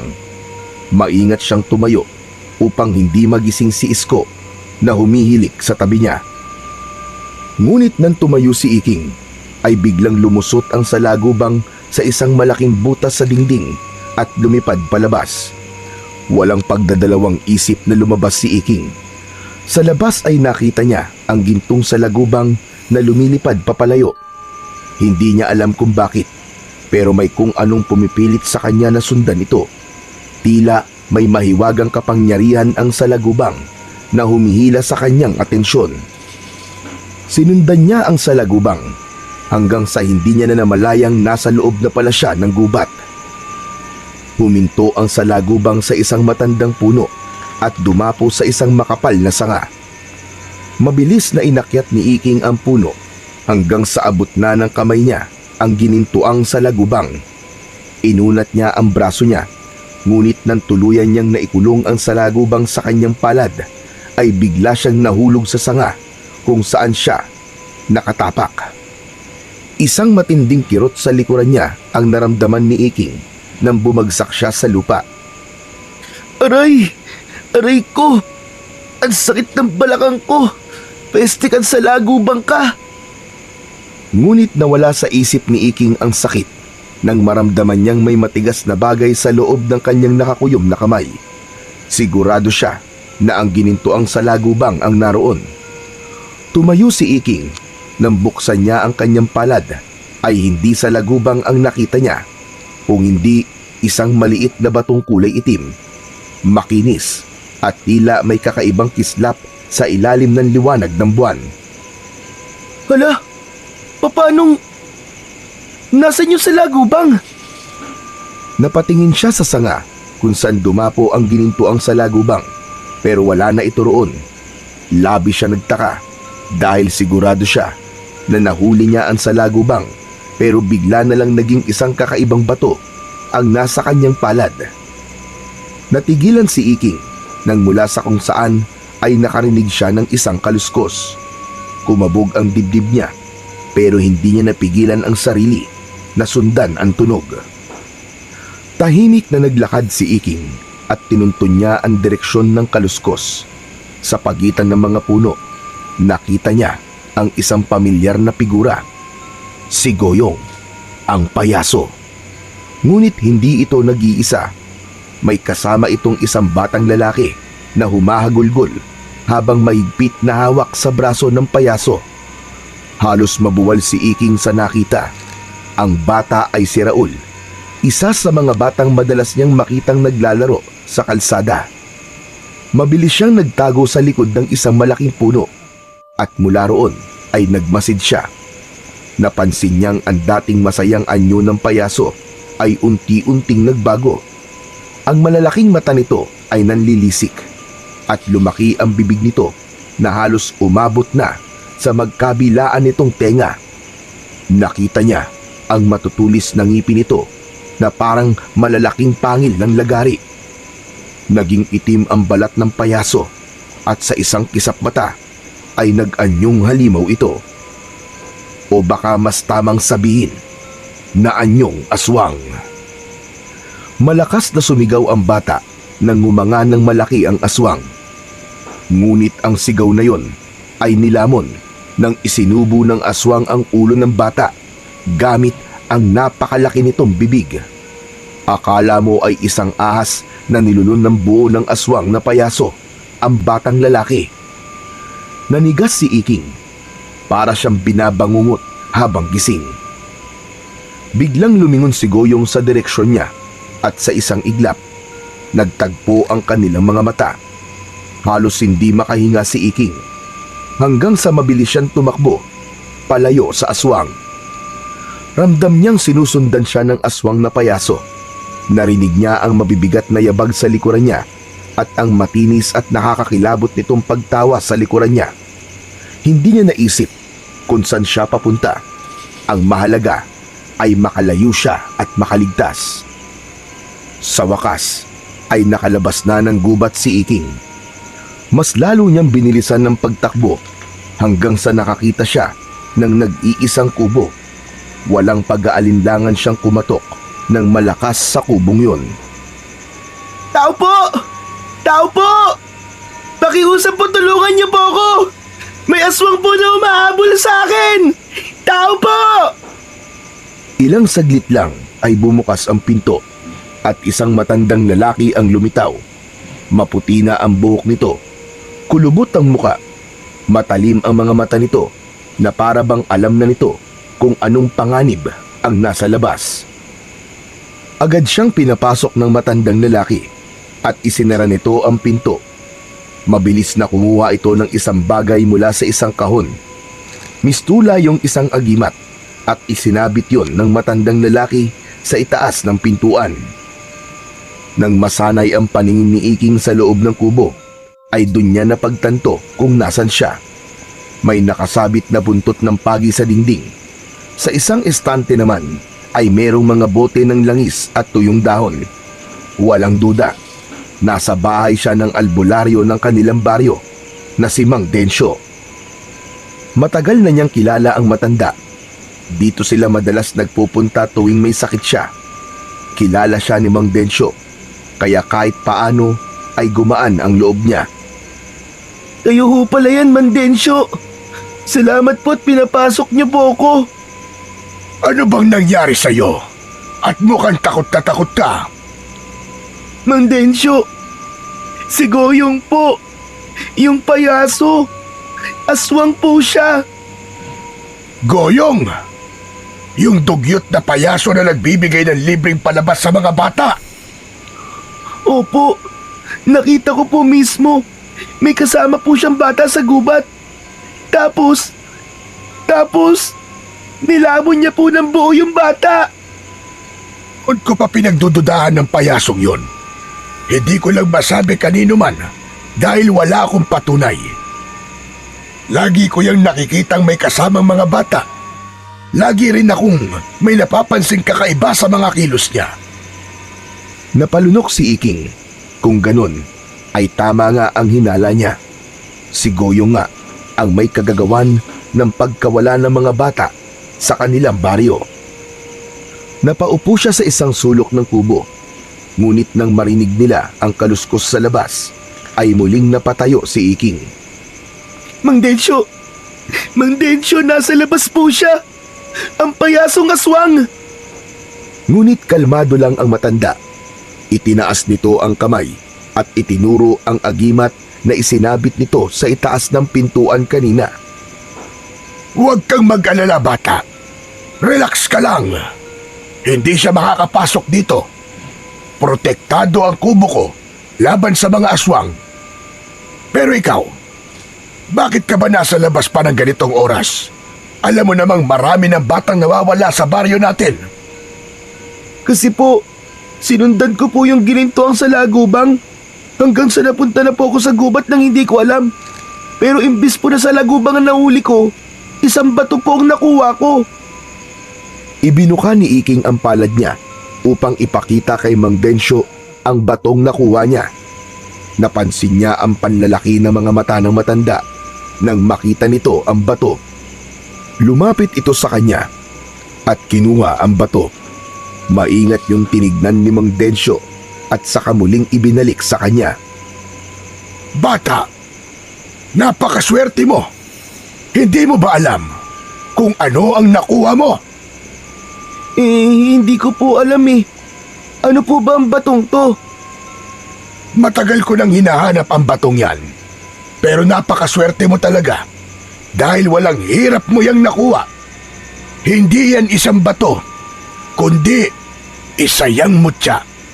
Yan ang mutya ng salagubang. Napalunok si Iking. Hindi niya alam kung ano ang ibig sabihin ni Mang Densyo, pero ramdam niyang may malaking bagay siyang nadiskubre. Isang bagay na maaaring magbago sa takbo ng kanyang buhay at ng kanilang baryo. Ang mutya ng salagubang ay hindi basta-bastang mutya. Isa itong makapangyarihang agimat, Iking. Kapag nasa iyo to, magtataglay ka ng kakaibang lakas. Ang katawan mo ay magiging matibay na parang meron kang baluti na kahit na ang pinakamatalim na itak ay hindi ka magagawang sugatan. Gaya po ng salagubang? Tama ka. Magagamit mo ang mutya na yan para labanan ng mga aswang na siyang dahilan ng pagkawala ng mga bata dito sa ating baryo. Napalunok si Iking habang nakatingin sa mutya na nasa kanyang mga kamay. Parang hindi siya makapaniwala sa sinabi ng matanda na siya ay magkakaroon ng isang kapangyarihan. Pero Mang Densyo, hindi ko po kaya makipaglaban sa aswang eh. Kung gusto nyo, kunin nyo na lang po tong mutya ko. Kayo na lang po ang gumamit. Hindi ito ganun kasimple, Iking. Ang kapangyarihan ng mutya ay maaaring mawala kung hindi ikaw ang gagamit. May dahilan, Iking, kung bakit nagpakita sa iyo ang ginintuang salagubang. Malakas ang kutob ko. Ikaw ang pinili nitong magtaglay ng mutya. Baka ikaw na ang pag-asa ng baryo natin para mahinto ang pagkawala ng mga bata at pamimeste ng aswang. Hindi agad nakasagot si Iking. Ramdam niya ang pagbilis ng tibok ng puso niya. Hindi niya maisip ang dahilan kung bakit siya ang napiling mangalaga sa isang makapangyarihang mutya na gaya nun. Kapag nakauwi ka na, dasalan mo ang mutya na yan. Ibulong mo dito ang nais ng puso mo. Huwag mong hahayaang mawala ito sa'yo. Dapat ay palagi mo itong dala. Pero Mang Densyo, bata pa po ko ah. Paano ko po lalabanan ng isang aswang? Nagkakamali ka. Hindi ka nalang basta bata, Iking. Isa kang batang may tangan ng mutya ng salagubang. Ang mga tagapagbantay ng mutya ay may kanya-kanyang paraan at kwalifikasyon sa pagpili ng magmamay-ari nito. Sigurado ko na may nakita ang bantay ng mutya na yan sa'yo na hindi mo nakikita. Maniwala ka lamang sa iyong sarili, Iking. Tumahimik si Iking. Sa kabila ng takot na bumabalot sa kanya, ay unti-unting sumiksik sa isipan niya ang mga sinabi ni Mang Densyo. Napatingin siya sa mutya at sumagi sa isip niya si Dado na hanggang sa sandaling yun ay nawawala pa rin. Naisip niya na paano kung buhay pa ang kaibigan niya at meron pang pag-asa upang mailigtas niya ito. Kung totoo ang kapangyarihan ng mutya at kung talagang siya ang pinili nito, ay baka yun na ang pagkakataon niya upang mailigtas si Dado at ang iba pang mga batang nawawala. At higit sa lahat ay matuldukan na ang takot na bumabalot sa kanilang baryo. Madaling araw nang ihatid si Iking ni Mang Densyo sa kubo nila. Pareho silang walang imik habang naglalakad. Ngunit ramdam ni Iking ang bigat ng responsibilidad na dala niya dahil sa tangan na niya ang mutya ng salagubang. Mahigpit niyang hinawakan ng mutya ng salagubang na nasa kanyang bulsa. Pagdating nila sa bahay ni Iking ay nagpaalam na si Mang Densyo. Matapos yun ay marahan niyang binuksan ang pinto at sumilip sa loob. Tulog pa rin si Isko at malakas pa rin ang paghilik nito. Nagpasalamat siya dahil alam niya na hindi napansin ng kanyang kapatid na lumabas siya ng bahay nila. Pumasok na si Iking at maingat niyang isinarado ang pinto ng kanilang kubo. Bumalik siya sa pagkakahiga sa tabi ng kanyang kuya Isko habang ramdam niya pa rin ang malakas na kabog ng kanyang dibdib. Hindi na nagawang makatulog ni Iking. Nakita na lang niya na bumangon na ang kanyang kuya Isko nang medyo sumisikat na ang araw. Nang magsimula ng magluto ng almusal nila si Isko, ay bumangon na rin si Iking para tulungan ang kanyang kuya. Nagulat ang kanyang kuya Isko pero natuwa ito sa pagtulong na yon ni Iking. Bihira lang kasing magpusang tumulong si Iking sa kusina. Habang abala sila sa paghahanda, pilit na inaalala ni Iking ang lahat ng sinabi ni Mang Densyo tungkol sa mutya. Pagkatapos mag-almusal, ay nag-asikaso na ang kanyang kuya Isko para pumasok sa pabrika. Matapos yun, ay nagpaalam na ito kay Iking at agad na umalis. Nang makaalis na ang kapatid ni Iking, ay nagsimula siyang maghanap ng matibay na tali at kapirasong tela. Nakatagpo siya ng tela sa isang lumang kahon at ginupit niya yun sa tamang sukat. Maingat niyang ibinalot ang mutya ng salagubang gamit ang lumang tela. Tinalian niya yun at itinali sa bewang niya na parang sinturon. Huminga siya ng malalim bago dahan-dahang bumulong sa mutya. Mutya ng salagubang, kung ako talaga ang pinili mo, tulungan mo akong mailigtas ang kaibigan kong si Dado at ang iba pang mga bata. Tulungan mo akong wakasan ng kasamaan ng payasong aswang na yun para bumalik na ang kapayapaan dito sa aming baryo.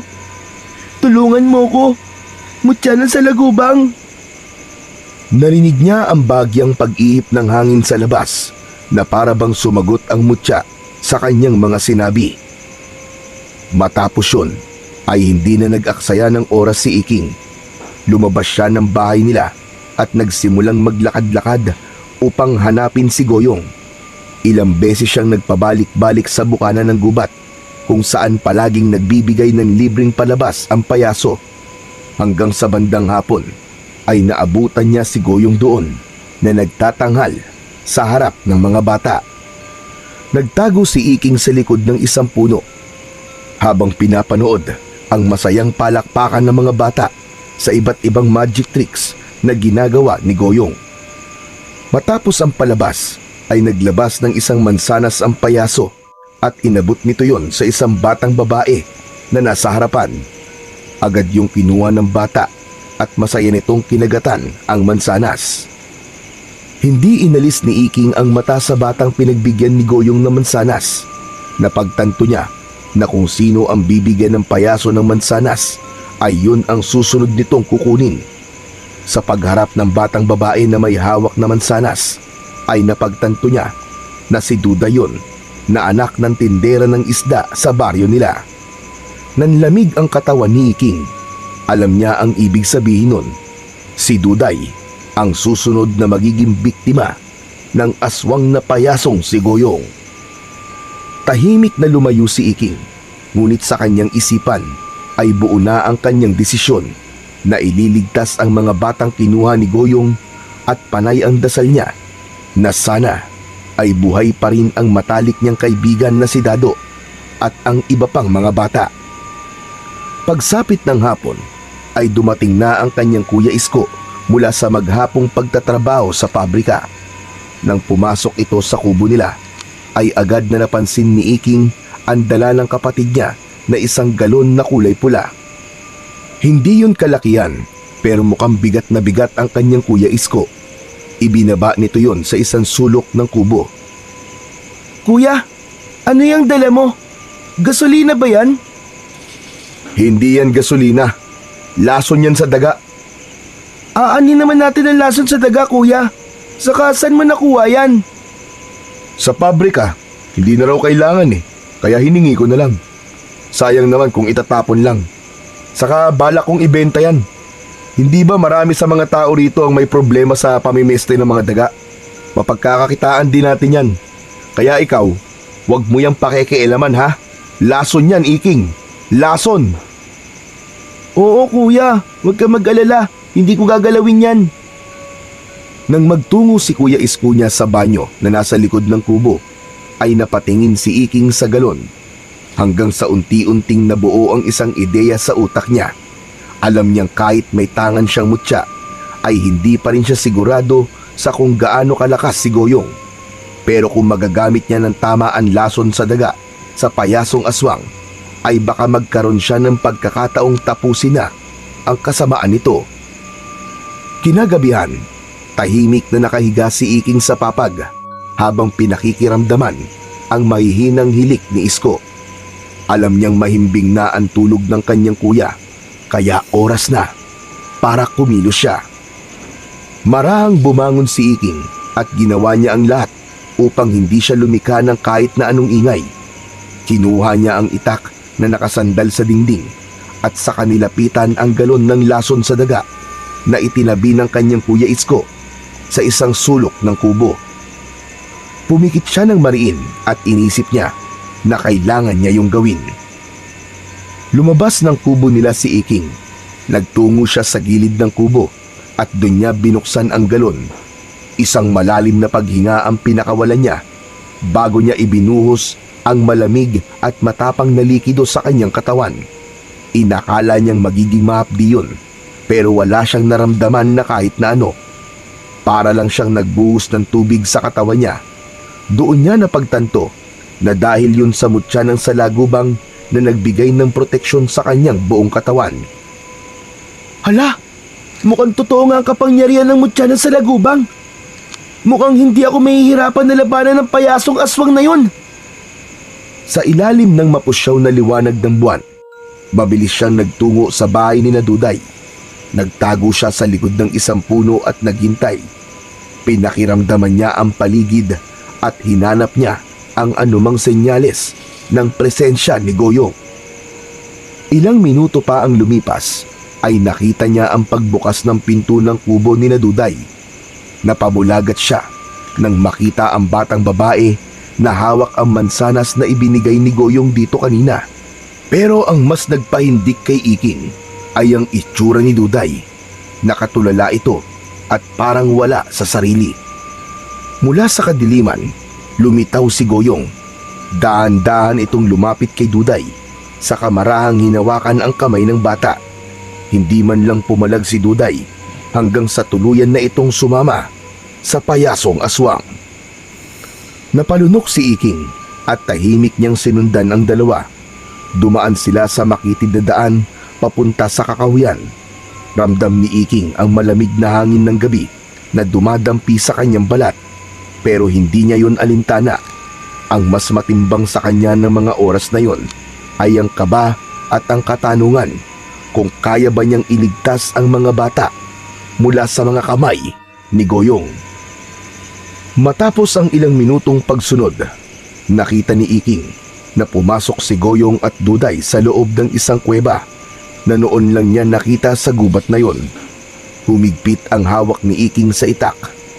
Pumasok siya sa kuweba at nangapa siya sa dilim. Kada hakbang niya ay mas lalong bumibigat ang pakiramdam niya. Pakiramdam niya, anumang sandali ay bigla na lamang susupot si Goyong sa harapan niya. Habang lumalalim si Iking sa loob ng kuweba, ay lalong lumalakas ang kabog ng kanyang dibdib. Ang bawat takbang niya ay sinasalubong ng malamig at malagkit na simoy ng hangin. Nang marating niya ang dulo ng kuweba, ay napahinto siya. May ilang sulo ng apoy sa gilid, kaya nakita niya kagad si Goyong na nakatayo sa isang sulok. Ang mukha nito ay bahagyang natatakpan ng anino, pero ang nakakakilabot nitong ngiti ay kitang-kita niya. Napakatapang mo para sundan ako rito, bata. Hindi mo alam na sa ginawa mong ito ay parang itinulak mo na ang sarili mo sa kamatayan. Ilabas mo ang mga batang kinuha mo, Goyong! Dahil kung hindi, mapipilitan akong labanan ka! Masyadong malakas ang loob mo para sa isang batang paslit. Sa isang iglap, biglang nagbago ang itsura ni Goyong. Napangiwi si Iking habang nakikita niya kung paanong dahan-dahang lumaki ang bibig ng payaso. Bumuka yun ng napakalapad. Tumalim ang mga ngipin nito. Ang mga mata nito ay naging kulay pula at mas lumaki ang katawan nito. Maging ang mga kuko nito ay humaba na parang mga patalim. Ngayon, tignan natin kung hanggang saan ang tapang mo, bata. Mabilis na sumugod ang payasong aswang kay Iking. Sa isang kisap mata ay nasa harapan niya na ito. Iniumang nito ang matutulis nitong pangil sa leeg niya, pero naiharang kagad ni Iking ang kanyang braso. Ngunit kapwa sila nagulat nang hindi bumaon sa balat ni Iking ang mga ngipin ng aswang. Pinakawalan siya ng aswang at umatras ito. Paano nangyari yun? Bakit hindi ka tinablan ng mga ngipin mo? Napatingin si Iking sa kanyang braso. Hindi man lang siya nagalusan. Doon niya naalala ang mutya ng salagubang na nakasabit sa kanyang bewang. Dahil doon ay nagkaroon siya ng lakas ng loob para umatake. Malakas na sumigaw si Iking at sumugod siya kay Goyong. Sinaksak niya ang itak sa tiyan nito.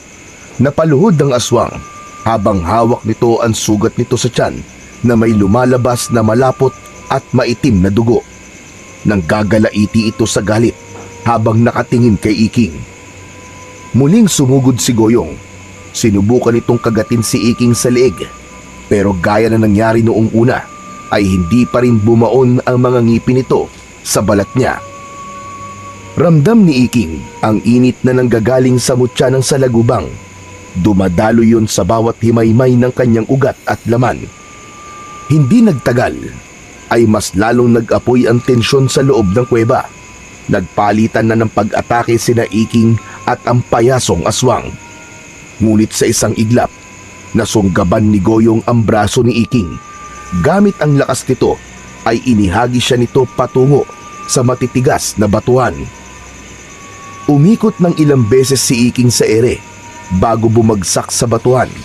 Nakita niyang gumulong palayo ang kanyang itak hanggang sa napagtanto ni Iking na yun na ang tamang oras para maisagawa niya ang kanyang plano. Nagkunwari si Iking na nasasaktan. Marahan siyang gumalaw at nagkunwaring hirap na hirap bumangon. Aray! Ang sakit ng likod ko! Tama na! Tama na, Goyong! Suko na ako! Hindi na ako lalaban! Tama na! Suko na ako!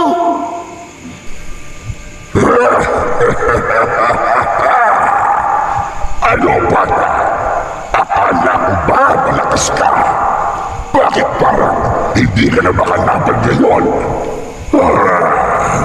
Hindi ko alam kung anong bahay ka ang meron ka at hindi kita makagagdagan. Ayaw tumalab ng mga pangil ko sa'yo. Pero sigurado ko kapag kinain kita ng buo, tapos na ang laban natin.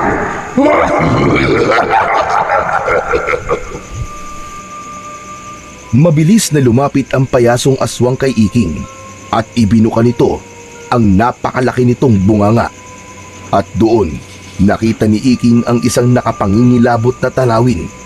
Napakadilim ng loob ng bunganga ni Goyong na parang wala yung hangganan. Ang gilid ng bunganga ay nababalot ng maiitim na ugat na gumagalaw. Ang dila nito ay mahaba, basa at parang ahas kung gumalaw. Ang loob ng lalamunan nito ay may mahahabang pangil na nakausli, animoy patibong na nakahanda sa sino mang mahuhulog doon. At mula sa kaloob-looban ay may lumabas na masangsang na amoy ng nabubulok na laman. Mga labi ng hindi mabilang na biktimang mga bata na nalunok na nito noon. Hinayaan ni Iking na lamunin siya ng buong buo ni Goyong. Walang kahirap-hirap siyang nilunun nito ng buo. Naramdaman niya ang dulas at lagkit ng loob ng bibig nito. Binalot siya ng malapot at malamig na laway ng aswang. Nasikil siya ng masikip na espasyo ng lalamunan nito. Nahirapang makahinga si Iking pero hindi siya natinag hanggang sa bigla siyang niluwa ni Goyong. Bumagsak si Iking sa lupa habang ang payasong aswang naman ay nagpakawala ng sunod-sunod na pagsusuka. Nakatukod ang mga kamay nito sa lupa habang lumalabas sa bibig nito ang malagkit at berdeng likido. Walang ka! Anong ginawa mo sa akin? Wala naman! Naligo lang ako ng lason sa daga! Nanlaki ang mga mata ng payasong aswang. Alam ni Iking na ito na ang kanyang pagkakataon. Mabilis niyang dinampot ang itak sa lupa at lumapit kay Goyong na halos hindi na makatayo. Malakas na sumigaw si Iking at buong lakas na tinaga niya sa leeg ang payasong aswang. Sa lakas ng pagkakataga ni Iking at talim ng itak ay lumipad sa kung saan ang ulo ni Goyong. Bumagsak ang katawan nito at alam ni Iking na nagawa na niyang manalo sa laban na yon. Patay na ang payasong aswang. Hingal na hingal si Iking habang nakatingin sa wala ng buhay na katawan ng aswang na minsan ay nagdala ng takot sa kanilang baryo. Napatingin siya sa kanyang bewang kung saan nakasabit ang mutya ng salagubang. Maraming salamat sa'yo, mutya ng salagubang. Kung hindi dahil sa'yo, siguradong patay na ako ngayon. Huminga ng malalim si Iking. Alam niyang tapos na ang laban niya sa payasong aswang, pero hindi pa tapos ang kanyang misyon. Kailangan pa niyang iligtas ang mga batang kinuha ni Goyong. Sinuyod ni Iking ng tingin ang bawat sulok ng kuweba. Malakas ang pakiramdam niya na naroon ang mga batang kinuha ng payasong aswang. Maya-maya pa ay nakarinig siya ng mahihinang pagsigaw. May umiiyak at humihingi ng tulong. Napansin niya ang isang malapad na bato sa gilid at sigurado siya na sa ilalim nun nagmumula ang mga sigaw. Nilapitan niya ang malapad na bato. Hinawakan ni Iking ang mutya ng salagubang sa kanyang bewang at hinayaan ang kapangyarihan nito na dumaloy sa kanyang buong katawan. Lalo siyang lumakas at sa isang iglap, dinakma niya ang bato at buong lakas niya yung itinulak. Nang maalis niya ang malapad na bato, ay doon niya nakita ang isang malaking butas sa lupa. Hindi nag-aksaya ng oras si Iking. Kinuha niya ang isang sulo ng apoy at pumasok siya sa butas. Isang mahabang lagusan ang bumungad sa kanya. Walang pagdadalawang isip na tinahak niya ang lagusang yon hanggang sa makarating sa dulo ng lagusan. At doon, nakita niya ang mga bata. Nakakulong ang mga bata sa isang kulungan na gawa sa kawayan. Marurumi ang damit ng mga bata at mukhang nangihina na. Iking! Iking! Iking, ikaw ba yan? Nanlaki ang mga mata ni Iking nang makita niya ang kaibigan niyang si Dado. Agad niya itong nilapitan. Dado! Dado! Salamat sa Diyos at buhay ka pa! Gamit ang lakas ng mutya ng salagubang, ay madaling nasira ni Iking ang kulungan. Magkakasabay na lumabas ang mga bata. Nang makalabas si Dado, ay agad siya nitong niyakap ng mahigpit. Matapos yun, ay masaya itong tumingin sa kanya. Buti na lang, Iking, at nahanap mo kami. Sinundan ko si Goyong, Dado. Kaya nalaman ko na dito niya dinadala ang mga batang kinukuha niya. Si Goyong, nasan siya? Nasaan ang aswang? Wala na siya, Dado. Pinatay ko na siya. Pinatay ko na siya, Dado. Ligtas na tayo. Ano? Ikaw ang pumatay sa kanya? Pero paano? Saka na lang ako magpapaliwanag, Dado. Kailangan na muna natin makaalis dito. Matapos yun, ay iginiya ni Iking ang lahat ng batang naroon palabas ng kuweba. Makalipas ang ilang minuto, ay tuluyan ng nakalabas ang lahat ng bata at nagsimula na silang maglakad palabas ng gubat. May ngiti sa labi ni Iking dahil alam niyang makakauwi na ang mga batang yon sa kanilang mga pamilya. Matapos na mailigtas ni Iking ang mga bata sa payasong aswang, ay mabilis na kumalat sa buong baryo ang ginawa ni Iking. Pinuri siya ng mga nakatatanda, hinangaan ng mga kabataan, at higit sa lahat, ipinagmalaki siya ng kanyang Kuya Isko. Natuto na ring tanggapin ng kanyang Kuya Isko ang pakikipagkaibigan ni Iking kay Dado. Ngunit alam ni Iking na hindi pa ron natatapos ang lahat. Alam niyang marami pang tulad ni Goyong ang nagtatago sa dilim at naghihintay ng tamang pagkakataon upang umatake. Kaya sumailalim siya sa masusing pagsasanay sa ilalim ni Mang Densyo upang mapaghusay pa ang kanyang lakas, bilis at paggamit sa kapangyarihan ng mutya ng salagubang. Bilang tagapagtanggol ng kanilang baryo laban sa masasamang elemento at maging sa mga aswang.